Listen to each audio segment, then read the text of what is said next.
Delhi assembly ఎన్నికల్లో కమలం వికసించింది. మధ్యతరగతి ప్రజలు ఎక్కువగా ఉన్న ఢిల్లీలో బీజేపీకి స్పష్టమైన మెజారిటీ వచ్చింది. మధ్యతరగతి ప్రజల చూపు కాషాయం వైపుగా ఉన్నట్టు చెప్తున్నాయి ఫలితాలు. అయితే బీజేపీ ఏ అంశాలు కలిసొచ్చాయి అనేది ఇక్కడ కీలకంగా మారింది. కేంద్ర బడ్జెట్లో పన్ను మినహాయింపుల మోత మోగించిన కాషాయానికి ప్రజలు జై కొట్టారు. బీజేపీకి ఎన్నికల హామీలు కలిసొచ్చాయి. ఆమ్ ఆద్మీ మీద ప్రజల వ్యతిరేకత కూడా కాషాయానికి అనుకూలంగా మారింది. ఈ పరిణామాలతో 3 సార్లు అధికారంలో ఉన్న ఆమ్ ఆద్మీకి ప్రజలు ఉద్వాసన పలికారు. ఈ ఎన్నికల్లో ఢిల్లీ లిక్కర్ స్కామ్, శీష్ మహల్ వివాదం, అవినీతి, యమునా కాలుష్యం వివాదం కీలకంగా మారాయి.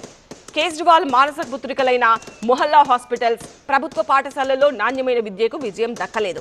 అంతేకాదు ఢిల్లీలో ఆమ్ ఆద్మీపై బీజేపీ దూకుడుగా ప్రచారం చేసింది. ఢిల్లీ అసెంబ్లీ ఎన్నికల్లో విపక్షాల అనైక్యత కూడా బీజేపీకి కలిసొచ్చింది. ఇండియా కూటమి ఓట్ల చీలికతో బీజేపీ లాభపడింది. ఇక ఆమ్ ఆద్మీకి, కాంగ్రెస్ కు కలిపి 50% వరకు ఓట్ షేరింగ్ వచ్చాయి. కానీ విడివిడిగా పోటీ పడడంతో ఆమ్ ఆద్మీ ఓడిపోయింది.